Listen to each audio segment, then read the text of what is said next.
अगर भारत ये क्षमता रखता है कि किराना हिल्स में जाके दस्तक दे सकता है जहां पे पाकिस्तान के न्यूक्लियर एसेट्स पड़े हुए हैं, तो फिर आपको याद है मैंने आपकी शो में एक बार बताया था कि कुछ तो हुआ है। क्या हुआ है मुझे नहीं पता, पर कुछ तो हुआ है कि पूरी दुनिया बीच में आ गई और अचानक सीज फायर डिक्लेयर कर दिया।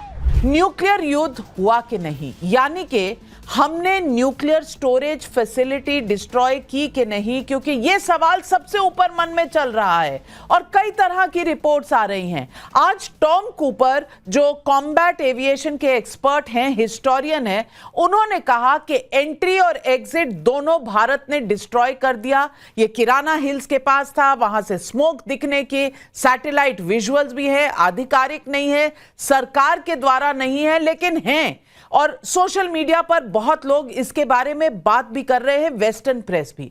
आज मैं पूछना चाहती हूं, जब प्रधानमंत्री नरेंद्र मोदी कह रहे हैं कि न्यूक्लियर ब्लैकमेल के सामने भारत घुटने नहीं टेकेगा, क्या उसके पीछे यही किराना हिल्स वाला धुआं है? यही वो जगह है जहां पर भारत ने अपना पूरा जोरदार एयरफोर्स का प्रदर्शन दिखाया? बहुत बहुत धन्यवाद नाविका। नाविका, इसमें दो तीन बातें। पहली चीज तो यह है कि भारत ने इंटरनेशनल बॉर्डर क्रॉस करा, लाइन ऑफ कंट्रोल क्रॉस करा, पाकिस्तान की एयरफील्ड्स में हिट करा, यह बहुत बड़ी बात है। और पाकिस्तान ने हर समय यह कहा था, चाहे कारगिल की लड़ाई हो, चाहे कोई और लड़ाई हो, 26/11 में आपने देखा था, स्पेशली 26/11 में कहना चाहता हूं, कारगिल तो खैर युद्ध था, हमने बहुत जवाब दिया कारगिल में, लेकिन अगर हम 26/11 देखें तो यही बात थी कि भाई पाकिस्तान के पास न्यूक्लियर वेपन्स हैं, अगर आप हमला करेंगे पाकिस्तान जवाबी कार्रवाई करेगा और न्यूक्लियर युद्ध हो सकता है, इसलिए चुपचाप बैठे रहो। अब ऐसा नहीं हुआ। अब गवर्नमेंट ने डायरेक्शंस दिए और ठोका उनको अच्छी तरीके से, तबीयत से। लेकिन ये जो बात करी है टॉम कूपर ने, आपके साथ इंटरव्यू में मैंने देखा है, अगर इतना बड़ा इंटरनेशनल एक्सपर्ट जिसकी क्रेडिबिलिटी है बहुत ज्यादा, I mean आर्मीज and militaries across the world ये इनको फॉलो करते हैं, इनकी बात समझते हैं, मानते हैं, ये जाते हैं अलग अलग जगह टॉक्स देते हैं, वो इनकी क्रेडिबिलिटी है, अगर ये कह रहे हैं तो फिर तो कुछ ना कुछ हुआ जरूर है। और अगर भारत ये क्षमता रखता है कि किराना हिल्स में जाके दस्तक दे सकता है जहां पे पाकिस्तान के न्यूक्लियर एसेट्स पड़े हुए हैं, तो फिर आपको याद है मैंने आपकी शो में एक बार बताया था कि कुछ तो हुआ है। क्या हुआ है मुझे नहीं पता, पर कुछ तो हुआ है कि पूरी दुनिया बीच में आ गई और अचानक सीज फायर डिक्लेयर कर दिया। 3:30 बजे कॉल होता है, 5 बजे सीज फायर डिक्लेयर हो सकता है, हो चुका होता है उस वक्त तक। तो ऐसा क्या ट्रिगर था नाविका, ऐसा कौन सा ट्रिगर था जिसकी वजह से पूरी दुनिया आ गई कि जी लड़ाई खत्म करो, लड़ाई खत्म करो?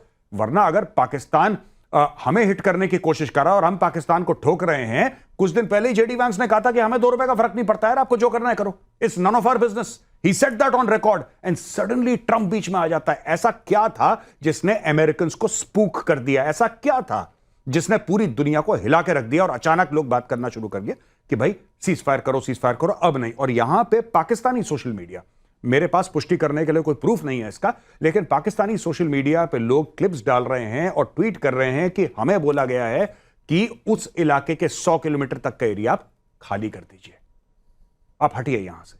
क्या कोई रेडिएशन लीक है? आई कैन नॉट से फॉर श्योर, मुझे नहीं पता, लेकिन कुछ तो हुआ है जिसकी वजह से सीज फायर हुआ और कुछ बहुत बड़ा हुआ है नाविका, कुछ बहुत बड़ा हुआ है। सुशांत सरीन, ये क्या बड़ा हुआ है वहां पर किराना हिल्स पर? ये सवाल देश में हर बच्चा पूछ रहा है।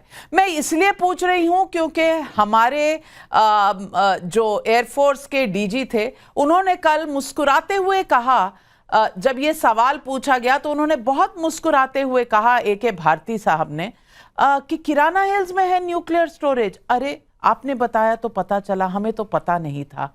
और फिर कहा कि हमने ऐसा तो नहीं कहा है, पर ऐसा नहीं हुआ ये भी नहीं कहा है। और तमाम स्पेकुलेशन चल रही है कि वहां पर इजिप्शियन प्लेन आया बोरॉन लेके। मैं साइंटिस्ट नहीं हूं, लेकिन बोरॉन किस लिए लेकर आया कोई? अमेरिका से प्लेन क्यों आया न्यूक्लियर एक्सपर्ट्स और साइंटिस्ट लेकर? ये सवाल बहुत उठ रहे हैं।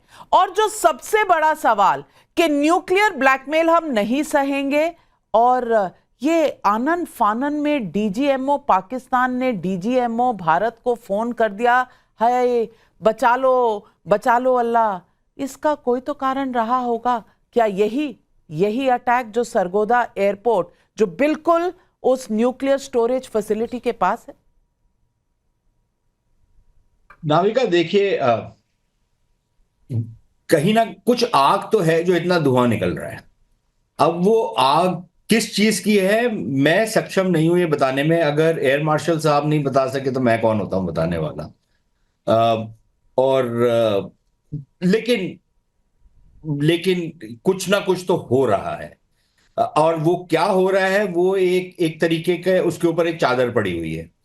पाकिस्तानी जो मीडिया अपने आप को बड़ा फ्री बोलता है, भारतीय मीडिया को तो गोदी मीडिया बोलने की उनको इजाजत है। ठीक है ना, अपने अपने घर में अपने आकाओं के ऊपर तो भौंकने की इनको नहीं इजाजत। भारत के ऊपर भौंकने की बड़ी इनको इजाजत है, तो ठीक है। लेकिन ये पाकिस्तानी मीडिया अपने आकाओं से ये क्यों नहीं पूछता कि भैया ये हिंदुस्तानी ये दावा कर रहे हैं दुनिया में, और आपने जिस जिस महानुभाव का अभी इंटरव्यू चलाया वो ये चीजें कह रहे हैं, और बहुत सारे संजीदा किस्म के जो एनालिस्ट हैं वो ये सब कुछ कह रहे हैं। सैटेलाइट इमेजरी है बहुत सारे इनके एयर बेसिस वगैरह की। तो ये क्यों नहीं डिमांड कर रहे कि हमको वहां पर जाके दिखाइए कि हिंदुस्तानी झूठ बोल रहे हैं। मैं तो 3 दिन से बोल रहा हूं कि यार अपने लोगों को बोलो। जब पुलवामा हुआ था, जब बालाकोट हुआ था, जब उरी हुआ था, तब तो ये आईएसपीआर वाले लेके जा रहे थे, बसें भर भर के लेके जा रहे थे। अब क्या हुआ है? अच्छा, ये जितने सेठी फेटी मीर तीर ये जितने हैं ढक्कन, इनसे कोई पूछे तुम्हारे में इतना गुदा नहीं है कि अपने सरकार से पूछ लो कि क्या हुआ है तुम्हारे साथ। ठीक है ना, पिछवाड़े में जो लात पड़ी है जरा बताओ तो सही हुआ क्या है, पूछो तो सही। हिम्मत तो थोड़ी सी तो जुटाओ। तुम में तो जज्बा जिहाद है ना, तो थोड़ा सा अपना जज्बा अपने फौजियों से पूछ के तो दिखाओ कि क्या हुआ है। जब इनके फौजियों से पूछा जाता है, उनकी शक्लें आपने देखी थी। जब उनसे किराना हिल्स के बारे में एक सवाल पूछा गया था तो उनकी शक्लें आपने देख ली होंगी। ठीक है, तो भाई हो सकता है कि ना हुआ हो कुछ, मैं भी मानता हूं हो सकता है किराना हिल्स में, आई हैव नो आइडिया। भाई नूर खान बेस दिखा दो, सरगोदा दिखा दो, जो आपकी बड़ी प्राइज्ड एयर बेस थी जिसके ऊपर आप फिल्में बनाते हो भाई, जिसपे आपने आपके शाहीन जो सो कॉल्ड शाहीन है जो गिर रहे थे इधर उधर, जिनके शाहीन के पर ही नहीं खुले क्योंकि उनके सारे के सारे एयरपोर्ट्स ध्वस्त हो गए थे, जरा वो दिखा दो ना, पूछो तो सही। अच्छा नाविका, मैं आपको एक और चीज बोलूं, भारतीय मीडिया ने ठीक है जो दूसरी रात थी उसमें बहुत सडनली भारतीय मीडिया बहुत एक्साइट हो गया, लेकिन जो खबरें थी वो बिल्कुल सही थी जो भारतीय मीडिया दे रहा था बिल्कुल। कि कराची के ऊपर अटैक हुआ।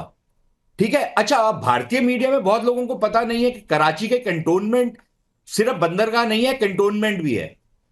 ठीक है, कंटोनमेंट के ऊपर अटैक हुआ था, एक रेडार स्टेशन के ऊपर अटैक हुआ था, लेकिन था तो वो कराची के अंदर ना, शहर के अंदर है वो, उसके ऊपर एक अटैक हुआ था।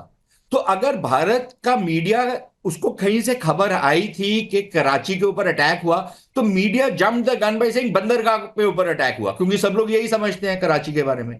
लेकिन अटैक हुआ था, लाहौर के ऊपर अटैक हुआ था, रावलपिंडी और इस्लामाबाद के ऊपर अटैक हुआ था, सरगोदा के ऊपर अटैक हुआ है, इनके तमाम एयर बेसेस और इनके तमाम एयर डिफेंस यूनिट्स के ऊपर अटैक हुआ है। और इन ये जो आए हैं ना, जो आज मेरे ख्याल विदेश मंत्रालय ने भी बोल दिया, ये टेबल पे आए हैं क्योंकि इनको इतनी फेंटी लगी है कि इनके पास और कोई चारा नहीं था टेबल पे आने के अलावा। ठीक है ना, तो ये ऐसे ही नहीं आ गए कि इनको सडनली अमन और चैन की बातें बांसुरी बजाना चाह रहे थे। ये पाकिस्तानी इतने घटिया है, इनको जब तक 4 जूते नहीं पड़ते तब तक ये नहीं आएंगे, इनको जूते पड़े और इनको बिल्कुल। सडनली पता लगा कि यार ये तो हमारा तो पूरा पासा ही पलट गया, हम जो सोच के बैठे हुए थे वो तो बात ही खत्म हो गई है। ये इसलिए आए हैं। ये ट्रंप तो ऐसे ही अपना बीच में अपनी उंगल डालने की कोशिश कर रहा है, बिल्कुल इसका कोई इनफैक्ट देयर इज एब्सोल्युटली कोई एविडेंस नहीं है कि अमेरिकियों ने भारत के ऊपर कोई प्रेशर डाला ट्रेड का, इसका उसका, कोई ऐसी बात ही नहीं हुई। और मैं अपने जो हमारे नेता हैं, हमारे अफसर हैं जो हमसे बात करते हैं, मैं उनको ज्यादा विश्वसनीय मानता हूं बनस्बत एक ऐसे मस्खरे के ट्रंप जैसे के जो बकबक करते रहता है, उसको यही नहीं पता होता आज जो बोल रहा है कल बिल्कुल उससे उल्टी चीज बोलता है, तो इनको कौन संजीदा लेगा। और यही इमरान खान गया था ना 2019 में कि ट्रंप साहब 1 अरब आदमी आपकी वाह वाह करेगा अगर आप भारत और पाकिस्तान के बीच में मध्यस्थता करें। 15 दिन के बाद क्या हुआ? बिल्कुल बताए कोई, जब बिल्कुल। पाकिस्तानी फुदर लेकिन ये आपके विचार जो हैं वो देश में बहुत से लोगों के विचार हैं कि ऐसा हुआ नहीं था।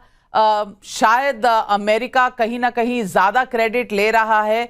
और आज टॉम कूपर उन्होंने भी उस इंटरव्यू में ये कहा कि डीजीएमओ, पाकिस्तान ने डीजीएमओ इंडिया को बोला, बात खत्म।